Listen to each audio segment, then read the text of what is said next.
Hello, good evening, welcome to our Friday night episode of Brad's Old Time Radio Show. A huge thank you for joining me once again for our regular late night visit to those dusty studio archives of old time radio shows right here at my home in the southwest of the United Kingdom. I'm Brett, I'm your host for our nighttime podcast. Welcome to another episode. Well, I do hope you've had a good day and I do hope you've had a good week. It's my little George's birthday on Monday, so we've been out doing some birthday shopping and getting everything prepared, and I think we're popping out for a bite to eat tonight, which is lovely. Oh, I love going out to eat.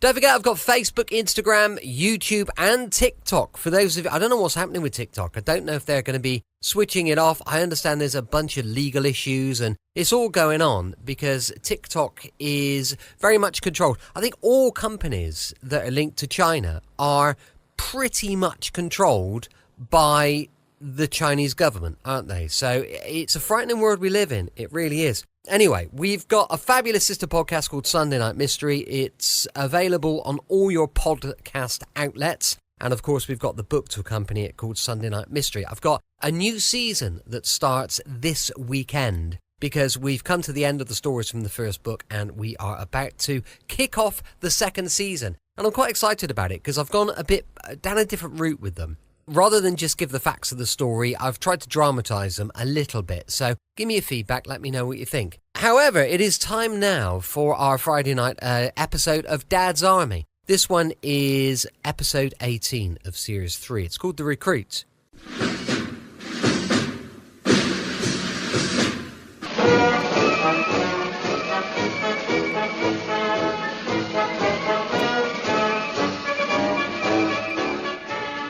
Present Arthur Lowe, John LeMessurier and Clive Dunn in Dad's Army.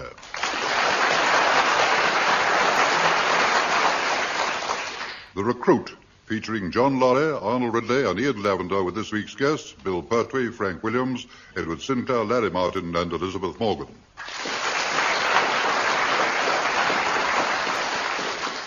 Here is the news and this is John Snagg reading it. The war which started in Europe has, with the entry of America and Japan, assumed worldwide proportions. From the halls of Montezuma to the shores of Tripoli, the conflict spreads. The fighting is fierce, the casualties high. One indirect casualty of war is Captain Mannering, who is in a private room at Warmington-on-Sea's Cottage Hospital receiving the ministrations of a pretty young nurse. Oh, just let me straighten your pillows a bit, Mr. Mannering. There we are. Thank you, nurse. How are your feet feeling now? Throbbing a bit from time to time, but I'm grinning and bearing it. That's the spirit. Guess what? We've got some visitors to cheer you up. Oh, not Mrs. Mannering. Oh, no. It's two gentlemen. You can come in now. He's quite respectable. Can I do you now, sir? Oh, very good, nurse. Oh, how are you, sir? Hello, Wilson. You can stay until the bell goes. Oh, thank you so much. It was awfully sweet of you to show us the way. Oh, that's quite all right, sir. Yes, I must say that uniform really does things for you. Oh, thank you, sir. Thank you, nurse. It's the belt. Yes, that's what it is. I think it's the belt. It's the belt. It makes your waist look positively tiny. Oh, does it really? Yes, it does. That will be all, thank you, nurse. Yes, Mr. Mannering. Wilson, Sir, it was me you came to see, wasn't it? Besides, that nurse has got work to do, tending the sick. Hasn't got time to listen to you playing Ronald Coleman. only being friendly. I brought these for you, sir. That's very kind of you, Jones, very kind. What is it? Great Scott. Grapes. I haven't seen these since 1939. Well, they're not real grapes, so they're... We impersonated them out of electric light flecks and shaved gooseberries, you see, sir. We had to use the cooking variety because the juicy red dessert buns kept squashing all over your office desk, you see, sir. Yes, I see what you mean. We had a lot of trouble shaving the fur off them gooseberries, sir. Till Mr. Fraser found a very, very special piece of fine glass paper he uses to finish off his coffins with. That seems to answer all right. Very thoughtful of you, John. Yes. As a matter of fact, I have received some fruit from Mrs. Mannering. Oh, is it this apple? Yes, that's it. How nice, with a get well card fastened to it. Isn't that nice? What does it say? Just a minute. The Anderson shelter is leaking again. Yes, it'll have to wait until I get back, I'm afraid. Oh, by the way, sir, how did your operation go? Now, I wanted to have a word with you, Wilson, about that in private. Yes. Jones, wonder if you mind just popping out of the room for a moment? Oh, me, sir? Yeah. Oh, yes. I have something rather personal I wish to say to Sergeant Wilson. Well, of course, sir. Yeah. Now, Wilson, I'm outside now, sir. Yes, thank you, Jones. As I was saying, I've asked Jones to go outside. I'll just be outside, sir, so you're not quite in earshot. Yes, right. Thank you, Jones. Now, Wilson, Sir. I've asked Jones to pop out because I thought you ought to see my feet. Why? But I think it's important that you should understand the full implications of this whole affair. So if you'll just pull the blankets off. All right. There we are, sir. Well, what do you think of my big toes? Oh, my dear. They do look nasty. Right. Now, it's my contention, Wilson, that this is due entirely to active service. What? What, ingrowing toenails? Precisely. No doubt about it at all. It's those long hours on duty. My toes will never be quite the same again, you know. Are you going to put in for a disability pension? Oh, no, nothing like that.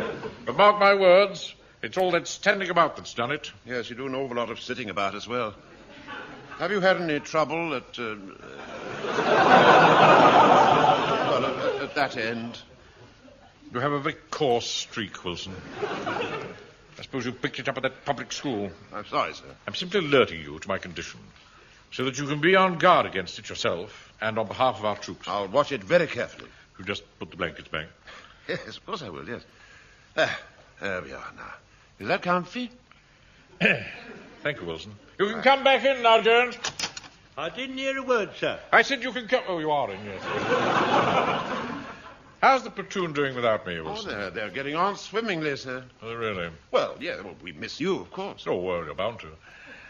Unfortunately, it looks as if I should be stuck here for another 4 days. Don't you fret yourself, Mr. Mannering. Mr. Wilson is making us carry on as if your invisible presence was hovering over us like a guiding star. Only you don't go in for so much bull. Thank you, Jones. The thing is, Wilson, are you maintaining discipline? Oh, yes, sir. I'm keeping discipline really rather well. In my own sort of style. Yeah. Well, I sincerely hope you are. There's only one way to run an army, Wilson. You must have obedience. Instant, unthinking obedience.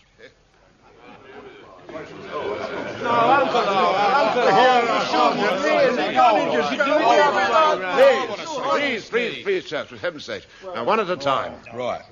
I'm sorry I have to say this, Arthur, but in my opinion, you've done the wrong thing. Oh, dear, I do wish you wouldn't nag so. I've got a terrible headache coming The on. whole idea's doomed from the very start. You can't have vicars in the army, they don't mix. You're right, Jock. It's like oil and vinegar. Makes awfully good salad dressing. What does? Oil and vinegar. As long as you put the oil in first, or is it the vinegar? Buttering blether on about salad dressing for you old fool. What I'm trying to say is that when young Arthur here let the vicar and the verger join our platoon, he made an idiot of himself. Did he know, son? Admit it. Go on, admit it. All right. But what else could I do, for heaven's sake? I mean, look here. Look, the story's all here in the paper. Lots of clergymen have joined the Home Guard. Ah, you'll rue the day, mark my words. That verger's a Jonah. He's a face like a sour prune. Mr. Merrybin here, I'm sure it wouldn't have happened. Yes, well, he isn't here, and he won't be for another 3 days. I do wish you wouldn't keep going on at me, sir. I think Uncle Arthur did right. Vicars are good things sometimes. Remember angels with dirty faces? James Cagney was going to the chair, and Pat O'Brien, as the priest, told him to behave like a coward so that the dead end kids wouldn't think he was a hero. In the end, he went shouting and screaming and carrying on something awful. See? So he died all yeller. Yella? What are you talking about? That was Charlie Chan. Anyway, it's no good going on about them joining them. What's done is done. And it's very nearly 6:30. There you are, you see. You really are very naughty, all of you. keeping me chatting like this. I mean, we should be parading or doing something, oughtn't we? Now, come along, everyone. Come along now. Get fell in. I'm sorry I'm late, Mr. Wilson. The confirmation class went on and on. Have I missed anything? No, Vicar, we were just about to go on parade. Oh, how very exciting. I am looking forward to that. Excuse me, Your Reverence. Yes, what is it, Mr. Yateman? You left your belt in the vestry. Oh, dear, silly me. Thank you. Well- Now, I think this khakis rather fetching, don't you? It does something for me, Yes, don't I you think it does. Yes. I hope it will, anyway. Well, now, if you're both ready, I think we can start. Oh, goody, goody. Now then, Vicar. Mr. Yateman and Vicar, if you'd just like to stand at the end of the line here. I see. Come along, Your Reverence. I'll stand next to you in the parade, Your Reverence. Oh, yes, it looks awfully nice. Now, try and do what the others do, and we'll see how we get on. Oh, yes. Isn't this thrilling, Mr. Fraser? Thrilling. It's a catastrophe. All right. All right. Now, just settle down. Now, squad. Attention. I'm sorry about that, Mr. Wilson. We were a bit behind, weren't we? Well, never mind. Just try again, shall we? All right. Stand at ease. Oh, dear. We were naughty again, weren't we? I'm afraid the new recruits are putting me off, Mr. Wilson. Yeah, but it wasn't awfully good, was it? You see, Vicar, the general idea is that we try to do it all together. Well, of course, it's so much nicer that way, isn't it? Yes, of course. Yes. Let's try again, shall we? Well, I'd love to. Isn't this fun? All right. Right, squad, attention.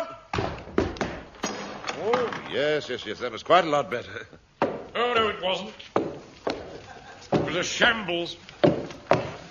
Blimey, it's not Long Cassidy. Hello, sir. Let me help you. I don't want any help. I'll get you a chair, sir, to take the weight off your crutches. Oh, don't fuss, Wilson. I'm sorry, sir, but we didn't expect you for another 3 days. So I see. Beds were needed for some urgent cases, so I discharged myself, and by the look of things, it's just as well. Well, it's good to see you firmly in the saddle again, sir. Thank you, Jones. Even if you are a bit doddery on your pins. I think I'd better inspect the men. Yes, sir. Wilson. Right. Squad. Wilson, Yes, sir. stand further away from my feet. Oh. Sorry, beg your pardon. Squad, attention. Jones, smart as usual. Yeah, thank you, sir. I always try to be smart and very alert, sir. Even though I'm talking to you now, my eyes are darting everywhere, hither and thither, in case there should be a lurking danger. And if I detect the slightest movement, one little bit of peril, I'm onto it before you can say, I've got your point. Ah! Oh, get down on my throat, Mr. Get You off. were moving on parade. Put him down, Jones. Right. That was just a demonstration of my alertness, sir. He moved, and I detected him. Miss Mainwaring, please can I go and stand next to someone else? Stay where you are. Sir. Just a minute, Frank. Sir? What's that you've got? It's a violin case. Violin case?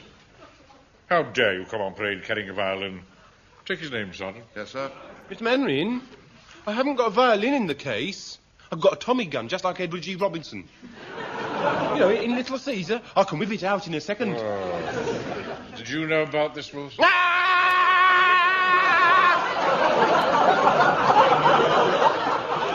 Behind my feet! Stupid boy. Sorry, Mr. Mainwaring. Here, Mr. Mainwaring, I'll tell you what would be safer for you. I know where I can lay my hands on a wheelchair.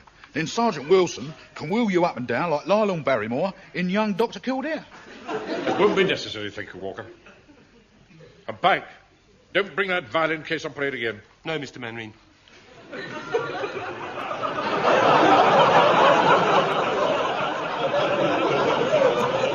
In fact, you'd better come and see me in the office after parade. Yes, Mr. Mainwaring. You too, Wilson. Right, sir. Just a minute, Walker. Yes, sir? What on earth have you got stuck in your earlobe? Oh, it's an earring, isn't it? Get it off at once. Who do you think you are, Carmen Miranda?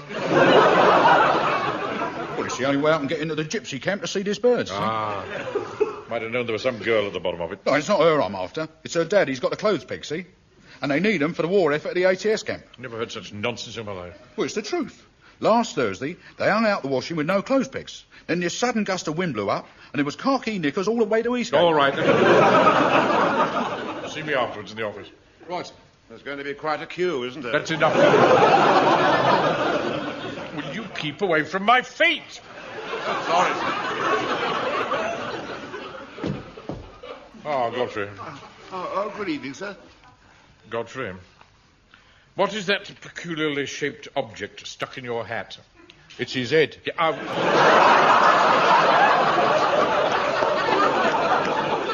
Shan't tell you again, Walker. Well, Godfrey? It's for the sun, sir. For the sun? Yes, it's my nose shield. A sensitive nose, and since Sergeant Wilson won't let me wear my Panama hat on parade, I thought this was the next best thing. You see, it clips into my sunglasses, like this. Words fail me. Perhaps he's another one who ought to see you afterwards. All right, that's it. Well, Fraser, at least you look normal. Oh, thank you, sir. And this wee moose'll be gone from my breast pocket by the morrow. This wee what? Wee moosey. Look. Mouse? Aye, there she is.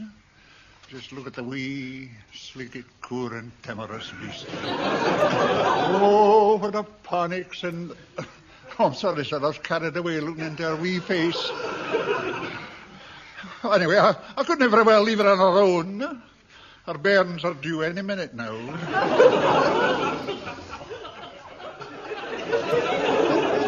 Pregnant moose with mouse. Nose shield, earrings, violins. I'm away for a few short hours, Wilson, and you allow the whole unit to crumble before your very eyes. Now then. Good evening, Captain Mannering. Good heavens, Vicar. What on earth are you doing here? I've joined your merry band of men. And so have I. Mr. Yeaton? Wheresoever his reverence goeth, there goeth I. This is your idea of a joke, Wilson. It's in very bad taste. They asked to join, and I saw no reason to stop them. All three of you had better come into my office at once. Come along, Mr. Yeatman. Yes, Vicar, coming. Close the door, Wilson. Yes, sir. Now, what is all this tomfoolery? Don't you call his reverence a tomfool? Look, sir, it's all in the paper. Oh, that. I've read all that rubbish. Yes, well, they asked to join, so I signed them up. It was a spontaneous thing, Captain Mannering. I rather like that, you know. Oh, yeah. I've been wrestling with my conscience for some time. Oh, he has, you know. It's been agony. He was wrestling night and day. I can vouch for that. Yes, thank you, Mr. Yeatman. Finally, I asked myself, could I stand by and watch my wife being raped by a Nazi? No, I said to myself, I couldn't. But you're not married. Yes, but I do have a very vivid imagination. So with the example of all those other clergy before my eyes, I knew that my place was at your side. And mine was too. But I don't want either of you at my side. I'm afraid it's too late to do anything now. Very well, if that's the way the land lies. Soldiers you are, and soldiers you will be. You'll both parade tonight with Jones's section. Wilson, where do they patrol? The gasworks, sir. Good. We'll show you what army life is all about. And we won't spare you, I can promise you that. You'll find no pulpit to lean on here.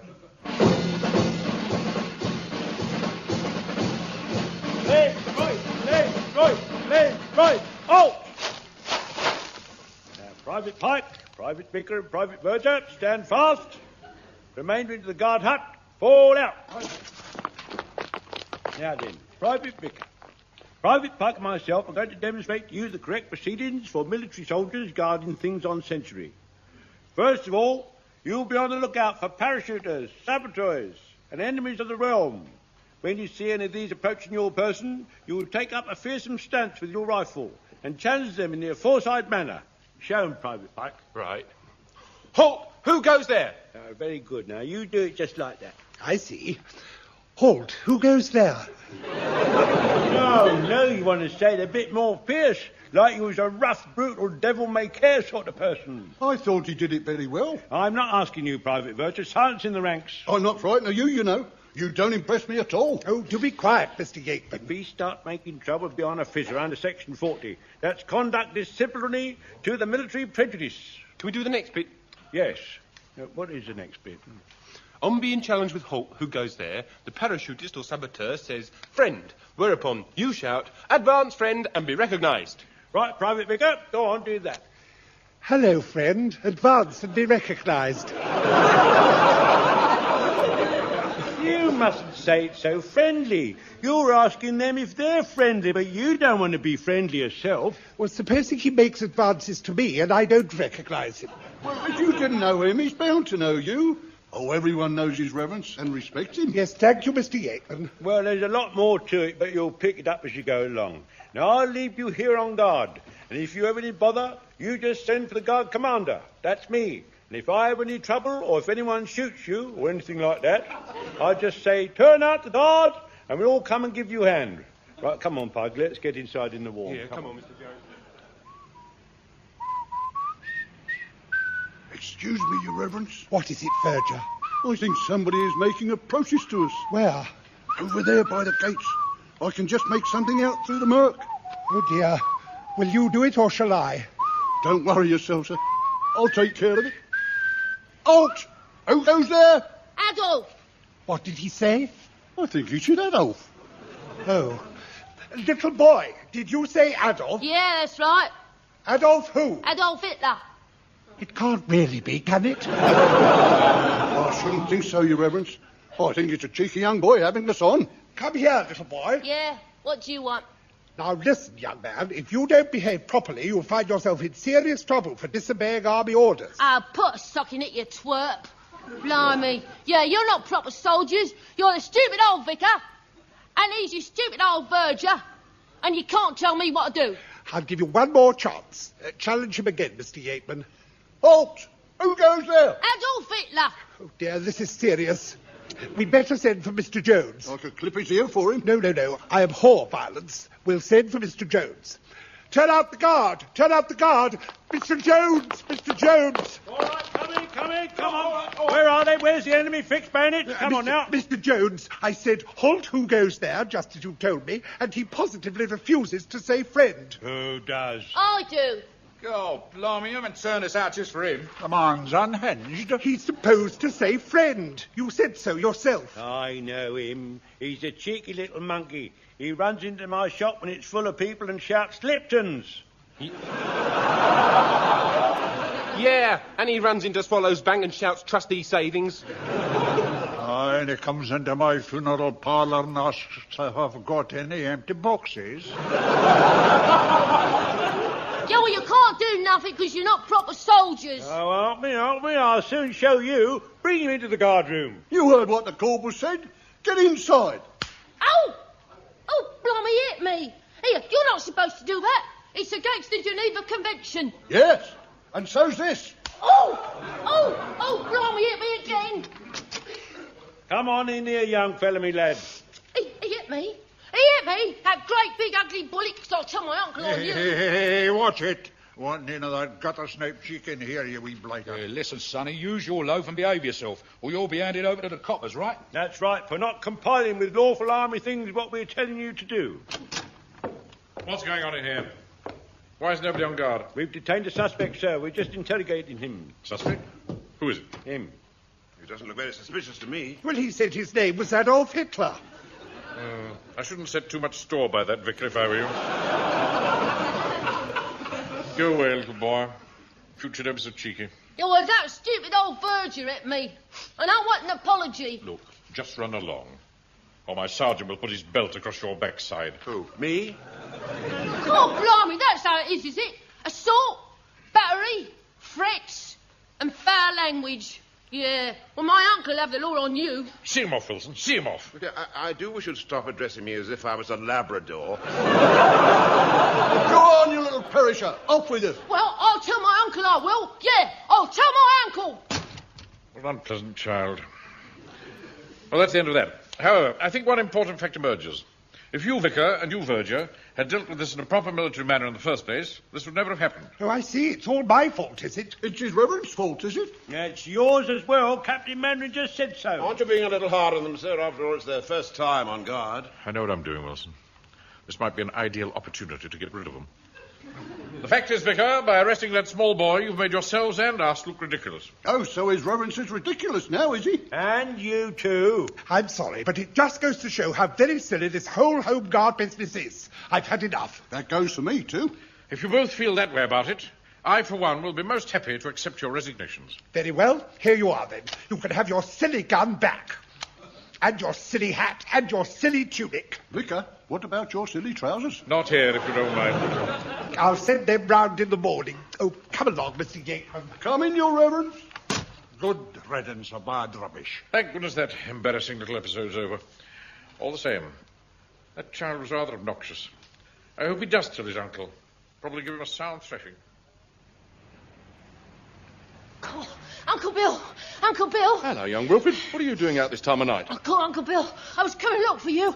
I've just escaped from that horrible Captain Mannering. What? Yeah, he dragged me into their guard hut and they hit me. Hold on a minute. Yeah, Now, start from the beginning. Well, like, see, I was going past the gasworks, like, right? Yeah. And I just had a little joke with them, right? Mm. And then this great big home guard, he fixed me one right across the ear hole. Go on, Wilfred, go on. Then he hit me again, and then they all set on me. What? What, pushing and shoving and punching? Yeah, that's right. Oh, the swines. Yeah, and then old Sourface. You mean Mannering? Of course.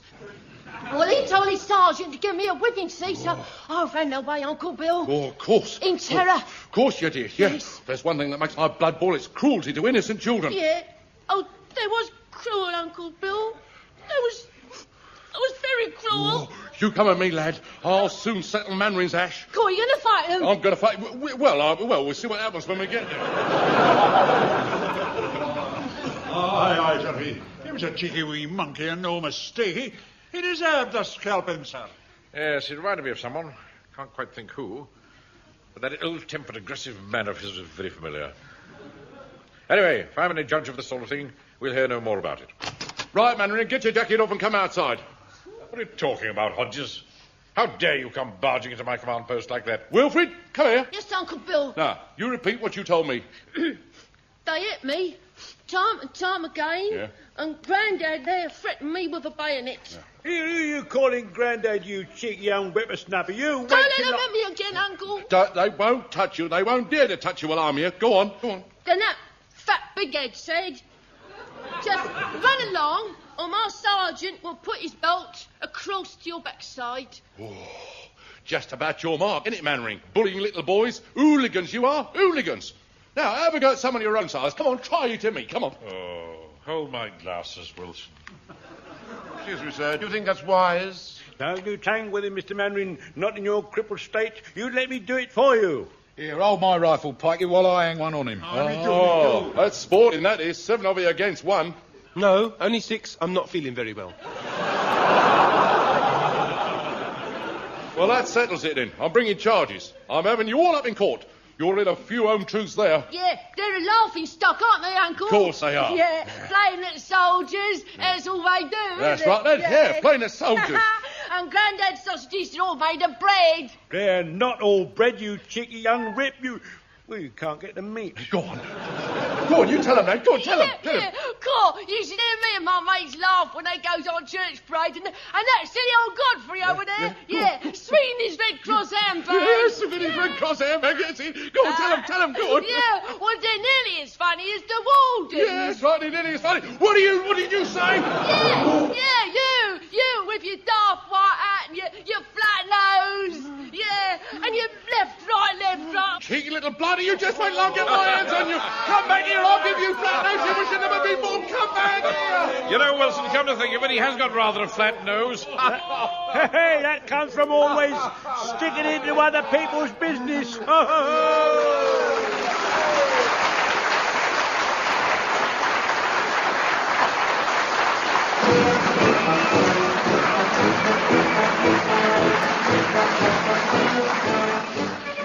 In that episode of Dad's Army, based on the original television series by Jimmy Perry and David Croft, you heard Arthur Lowe as Captain Mannering, John LeMessurier as Sergeant Wilson, Clive Dunn, Corporal Jones, John Lorry, Private Fraser, Arnold Ridley, Private Godfrey, Ian Lavender, Private Pike, Bill Pertwee, Chief Warden Hodges, Frank Williams, the Vicar, Edward Sinclair, the Verger, with Larry Martin as Private Walker, and Elizabeth Morgan as the nurse and the small boy. The Recruit was adapted for radio by Michael Knowles and Harold Snowd and produced by John Dials. Welcome back. Hope you enjoyed our latest episode of Dad's Army. And don't forget, we'll be back tomorrow with some more adventure from insurance investigator Johnny Dollar.